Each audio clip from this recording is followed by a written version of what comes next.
How you doing? Thank you. Thanks, folks. Love you. Thank you. Hi, everyone. How are you? Happy Sunday. This was worth flying back for. I'm sorry I was a little late. I come straight back from a funeral yesterday in Haynesville, Alabama. Close to my heart and the heart of my brother Nicholas, who works closely with this organization. Our Uncle Cleo would have loved this because he always says, "Girl, you good. You good. Keep going." So anyway, I dedicate that to him. And just thank you all for, thank you. Thanks, Gil. It's very heavy. Thank you, AAFCA.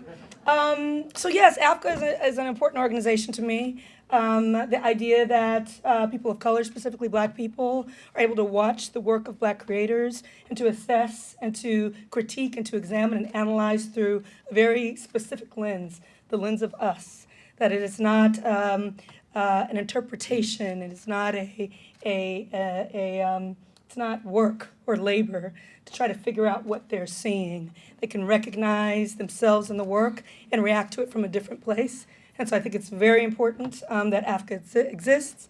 And I want to congratulate you on all that you've been doing there and all of the, hey, Kathy Williamson, who I used to pitch when I was a publicist, and all of the critics of AAFCA. They've all heard pitches from me over the years when I used to be a publicist, so I have a special relationship with the group. One of the publicists who one of the critics that I love the most was not a member of AAFCA because he wasn't black, but he was like honorary black. Wasn't he, Chaz? Roger Ebert. Roger Ebert, who was just an extraordinary person who affected my life and career. He was the first critic to review me seriously, to take my work seriously. I remember calling him and always pitching him and asking him if he'd come see an indie film. He said, well, yeah, I'll be there. What is it? When is it opening? That kind of thing. And he didn't quite realize that it was my indie film this time. And so he went and he told me it was with you and your daughter, and you all went to see my first film, I Will Follow. And he gave it a glorious review, and then he continued to tweet about it. He was a master tweeter. Tweet about it, talk about it, and him and kind of like incessantly talking about it and tweeting about it made other critics who had ignored me review the film. I was distributing it myself, wasn't a studio. I can directly say if there was one person who influenced me being here, it was a critic, and his name is Roger Ebert. So thank you very much, Chaz, for being such a great friend to me. Ryan, I just have to give you a shout out and say Ryan Murphy truly is on a one-man crusade for When They See Us. So I've met Ryan before, but we became friends because he loves When They See Us. So I've met him before, very cordial, hello, mogul to trying to be mogul, right? I'm trying to do my thing. He was polite, but just like, hello, ma'am, I'm going to keep going. Nice, lovely. But when They See Us came out, he fell in love with me. I fell in love with him. And I got the most warm, gorgeous tweets from him saying, let me talk to you about When They See Us. Now, what creator doesn't want to talk about their work, of course? So we became text buddies, but always encouraging, always pushing, always really trumpeting what he saw on the piece.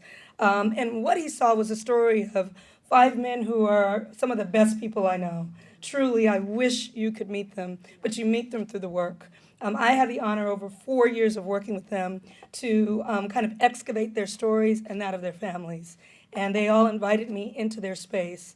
And when I came back, I had all of this material, and you couldn't put it all in a movie. You needed a special place that had the flexibility and the muscularity to say, we can take this story and put it on our shoulders. And the only place that I think this could have existed and been really presented to the world,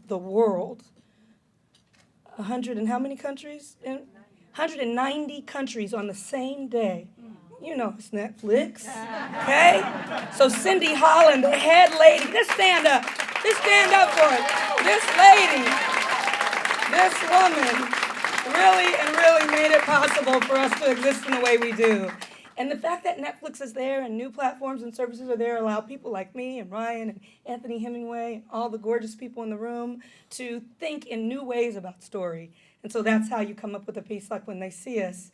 and you're able to bring in the brilliant people sitting at that table. Now, in addition to all of the folks on our crew, I just want to talk a little bit about these people here. You have a sister who I saw in a play maybe 3 years before I was even casting When They See Us. I was going to see David Oyelowo in a play, and I was supposed to be looking at David Oyelowo on Broadway, but I kept looking at that woman who was around him, because I knew him. He was brilliant. Her name was Marsha Stephanie Blake. And she came up, Emmy nominee now, Marsha Stephanie Blake.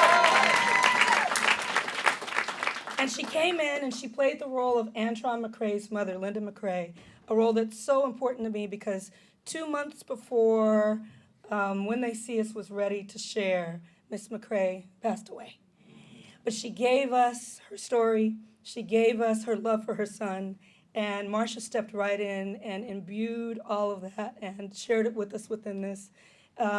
We salute her with your nomination, but also with your performance. Forget the nomination, your performance, which lives on, and so she does too. So thank you for that. Thank you for that. You know, you're trying to find 5 boys to play 5, real life heroes. It's not easy. It was a worldwide search. I was looking at little Swedish boys like, you're good, but can you get the Harlem accent? I mean, we were looking everywhere. It was hard to find. They were blacks in Sweden. There are some. And they were over here like, how's that going to work, Ava? But we came across just a handful of people who became close to me, I hold close to my heart, who I'm so excited, because really you can look at that film and see the next generation of Hollywood. One of them was experienced in that he was trained in some of the best art schools in New York through the hard-fought work of his mother, who we had seen in Moonlight do. He wasn't big in it, but I could see, you could see him through it. You could point and say, that one's got something special. And he came in for the part of the young boy, but he had a full beard. And I said, this isn't working for me. You feel like the young boy, but you look like an adult. Why don't you play both? And he said, bet, I'll do it. And he delved in and played Corey Wise, Jarrell Jerome, exquisite, fantastic, Emmy nominee, Jarrell Jerome, best lead actor in a limited series. One of the other boys that I met came off of a tape. He was still in high school. Like the most he had done was a very fantastic, I'm sure, although I didn't see it, high school play. Okay, that was the extent of the experience. But he came on this tape and he was remarkable. I said, sometimes you see the new ones in the room, on tape, but when you get them in the room, they're going to fall apart. Let's fly him out to LA. Let me put him through the paces, see if he can take the full Ava stare. Can he hold it together? Oh boy, did he. He plays Kevin Richardson in the film. And he had such a seminal performance in it that without any push, we weren't even pushing this kid. Netflix was like, yeah, he's one of the boys. He's fantastic. They're all fantastic. But it was really the Academy that pulled it out and said, wait, this is something different. I agree. It's Asante Black. Straight off his high school diploma and right into the Emmys. Emmy nominee, Asante Black. Best supporting actor in a limited series. Almost done, bear with me, but this is a sister that I pursued. This is one of the sisters that I pursued. Every single film I made, every single TV show I made, I asked my casting director, Aisha Coley, can you please call her? Never available. Busy. I said, is it busy or is it me? Does she not want to work with me or is it me? And Anjanou, you know how many times I called you. She's mysterious. She's mythical. It was like Anjanou Ellis. Like how can I get her into the fold? Finally, she came. We played together. I had so much fun with her. The thing about Anjanou, she's in a scene. She's gonna stay in it. Cut. And everybody's like, yeah, high five. Anjanou still mad. Still mad. Still talking about Trump. Still ready to go in the scene. She played Sharon Salam, who's a great activist and a great mother to Yusef Salam, and I just enjoyed working with you so much, sister. I can't wait to do it again and again. Now I have your numbers. I can call you, and I got your address too. I'm going to get you back in the fold, but a round of applause for the work of Anjanou Ellis. Extraordinary. Can't get rid of me now. Oh, Emmy nominee Anjanou Ellis. Sorry about that. Let me have that as well. It's just gold dripping from the table, just gold over there. And, a woman who became a good friend of mine based on me seeing her in another piece on HBO, Getting On. It was this piece that no one watched. One guy nodding over here. It was you and me. They said it was 2 viewers. It was just us. And I called her up, and I just a cold call her. Didn't know her at all. Hi, Gil. Hi. You good? You okay? I'm great. Okay. We've been friends since forever. He's going to be at the house later, but anyway. The cold called her, asked her if she would come and do a small part in Selma. I said, I can't pay for you to get there. This is against guild rules, okay? I can't pay for you. No SAG members report this in, please. I can't wait for you to get here, but if you happen to be in Atlanta, just by chance, can you come and play with us? She said, you had me at hello. She came, she was there. She did this beautiful part in Selma, and we became close friends. I knew that she wanted to do something outside of comedy. I knew she was an incredible dramatic actress. I handed this role to her. She put butter on it, sopped it up, made it delicious, and made us want to eat every frame. Niecy Nash did that. So thank you. And as I wrap up here, I'll just piggyback a little bit on what Ryan said and what it really takes to make a series. It's more than the actors and it's more than the director. It is the people who come in earlier than either one of the two categories that I just named. It is the crew. And it's important that we think about, when we talk about inclusivity and we talk about, inclusion, we need to be thinking about below the line. Our AD team, these are assistant directors. These are the 3 directors that are assisting me with all aspects of the production. Prep, post, Janet, beautiful director, Angela, beautiful director, knows how important your ADs are. We had 3 ADs, 2 black men and a Middle Eastern woman. We had an African-American DP. We had a woman costume designer, African-American production designer, African-American composer, African-American woman post supervisor, African-American music supervisor, black script supervisor, 3-camera team, right? So sometimes we would have 3 to 4 cameras running at the same time for those court scenes to get them done in 66 days. We had great executives from Netflix helping us. Hello, Nina and Allison. But they said, you know what, we're great, but you have 66 days. Can you get this done in 66 days? And with their challenge and their guidance and their help, we were able to get it done. And this was 3 camera operators, sometimes 4. The DP, Bradford Young, would pick up a camera, brother, black man. The other camera operator was a Latino man, Stanley Fernandez.